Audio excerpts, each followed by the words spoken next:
Hey everybody, Playtendoguy here, and welcome to my review of Super Smash Bros. Ultimate for the Nintendo Switch. I hope you enjoy. Whenever a new Nintendo console comes out, everybody immediately starts anticipating the next Zelda, Mario, Animal Crossing, and various other big Nintendo titles. But one series that arguably gets the most anticipation from fans is the Smash Bros. Series.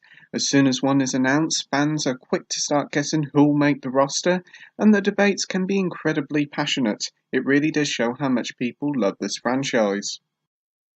So when Smash Bros. Ultimate was announced for Switch early last year, many fans were a bit confused whether it would be a full-blown entry or just an updated version of the Smash Wii U game with a few new additions.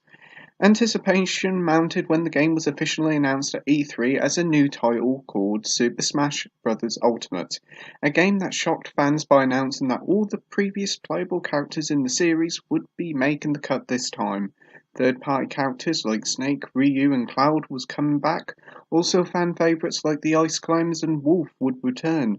The massive E3 presentation ended with a release date of December the 7th. Cue 6 months of leaks, rumours and guessing who would make it in the roster. Many, most notable, the iconic Grinch leak, was proven to be fake. While some of these leaks looked feasible, it does prove that you mustn't believe what you read on the internet. But nevertheless, the game has finally arrived, and I've been playing hordes of it to bring you my review. So let's get stuck in. For me, and I think a lot of people, the biggest thing about any Smash Bros. Game is who actually makes the cut in the roster. And Ultimate is well known for having the largest roster to date, as it includes all the previous fighters plus a few newcomers to make for an impressive list of well over 70 fighters, which is literally unheard of in fighters today. All returning fighters have seen technical or visual tweaks, so they either play or look different to their previous versions. Some characters have noticeably changed a lot. Take Ganondorf for example. Not no more a Captain Falcon clone, he's now his own personal fighter. He has now got a sword as well, which is pretty good. Also there's Pichu, who was pretty rubbish in Melee, but now he's not that bad, even if he still does damages himself. It is surprising how many characters have changed from their previous iterations, and it's great to try them all out. There are fewer newcomers here, but they're all great additions. Highlights include the Belmonts, King K. Rool, and Ridley, who are all a joy to use. The game also has some special fighters called Echo Fighters. These are essentially clone characters, just with a few little changes. An example would be Marth and his Echo Lucina. Marth does more damage at the tip of his sword, whilst Lucina does equal damage with every part of her sword. Echo Fighters are a cool addition that add extra characters to the roster without taking too much development time. I think it's a great idea. When you start the game, you'll be in for a bit of a shock, as supposedly everybody is here, but they ain't at first, as the starting roster only consists of the original 8 starter fighters from the original Smash Bros. On Nintendo 64. You then unlock characters randomly after every 10 or 15 minutes of fighting, which is pretty frequent to be fair. You can also go through the story mode and unlock characters for that, but it will take you quite some time as that is a rather lengthy adventure. I have seen some folks complaining about unlocking all these characters, but personally I think it's a great move that doesn't overwhelm you with choices of characters to play, so you have more time to try each characters out and see which character you work well with. Not only is everyone here, but about a dozen or so stages nearly everywhere is here. Smash Ultimate continues to be the biggest game of the series by including just over 100 stages, which is absolutely jaw-dropping, considering many fighters these days seem to have a severe lack of stages in their games. As for the stages on offer, we have series mainstays like Battlefield and Final Destination, as well as returning stages like Shadow Moses Island from Metal Gear Solid, Hyrule Castle, the Boxing Ring from Punch-Out, and the Fountain of Dreams, to name but a few. All of these stages have seen a graphical spruce up to look even more lovelier than ever before, even the Wii U stages. Each of the 100 plus stages have 3 different versions, their normal, Battlefield and Final Destination version, which means you could say that there's well over 300 stages, which is astounding. With so many stages returning, like the characters, there is only a small number of new additions, with stages based on Breath of the Wild, Mario Odyssey, Splatoon 2, and Castlevania. There are only a few, but these are fantastic new additions that are probably some of the best stages in the game. Whilst most of the 100+ stages are a joy to play on, there are a few clangers here, such as the awful Pac-Land stage, which looks like something that was made on Microsoft Paint, the unnecessarily huge Newport City, and the Great Cave Offensive, which is far too big and a chore to navigate. It is a shame these stages made the cut, but the wonderful Rainbow Road, the Pac Maze, Woolly World, Jungle Hijinks, and Orbital Gate Assault all got the chop, which is a shame. Hopefully some of these stages will show up as DLC later on down the line. On to the things you'll be doing now in Smash Bros. Ultimate. Easily the biggest new mode and part of the game is the Spirits mode and the World of Light story mode. Smash has tried a story mode before in the Subspace Emissary mode that featured in Brawl. It was an interesting take on the story mode that had a really cool premise and saw all the characters interacting with each other to stop a greater threat. But the mode, whilst fun, suffered from repetitive areas and rather uninspired level design, as it did get quite samey after a while. But World of Light is a very different beast. It's a cool extension on the new Spirit mode, which sees every fighter go up against a new threat called Galeem, whose intent to destroy the whole world.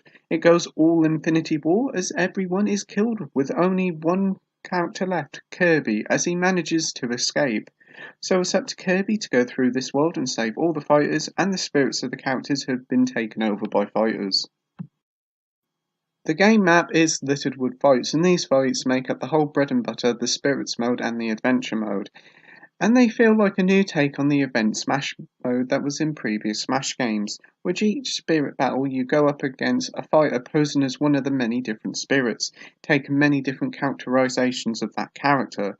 For example, in a spirit fight against Wario, that is based on an Excite Bike character, which sees Wario doing side specials with his bikes. Each of the game's 1,200+ fights all have their own specific rules that really does make each battle unique and a joy to play. Once you defeated that spirit, you then get to keep it, and these spirits are split into primary and support spirits. Primary spirits are experts in either one of 4 types: attack, shield, grab, and neutral. Spirits come in many different star ranks, ranging from less powerful 1 star to the incredibly powerful 4 star. Each spirit can be leveled up to level 99, and some can even evolve and level up further. Each primary spirit has up to 3 slots that can be used to store support spirits, which can greatly improve your chances in battle by giving you better stats, starting with a certain item, or immunity to certain elements. That will greatly help with stages that have freezing or poison elements. The World of Light story mode is huge, easily bigger and much longer than the Subspace Emissary and Brawl, with hundreds of battles to go through that will take you many hours indeed. If you go through the game doing as little as possible, you're talking around the 10 to 15 hour mark, but if you aim to go and complete all the game stages, then you're talking around the 25 to 30 hour mark. It's a staggering achievement from Sakurai and his team. The Spirit mode continues with the Spirit board, which is a board with a host of random spirits for you to fight. These are a mix of spirits that are in World of Light and some that are exclusive to the board. Whilst I really do miss the trophies from previous Smash games, especially the little bits of trivia that comes with each and every one of them, I do think the spirits are a fine substitution that have more of a use than the trophies ever had. These spirits are really quite addictive to get and level up, and with the various spirit events and new spirits added on a regular basis, it's a mode that you'll keep coming back to time after time again. As for the other single player modes, you have the series mainstay Classic mode, which is essentially an arcade mode, but unlike previous Smash games, each of the 70+ roster has their own specific Classic mode route.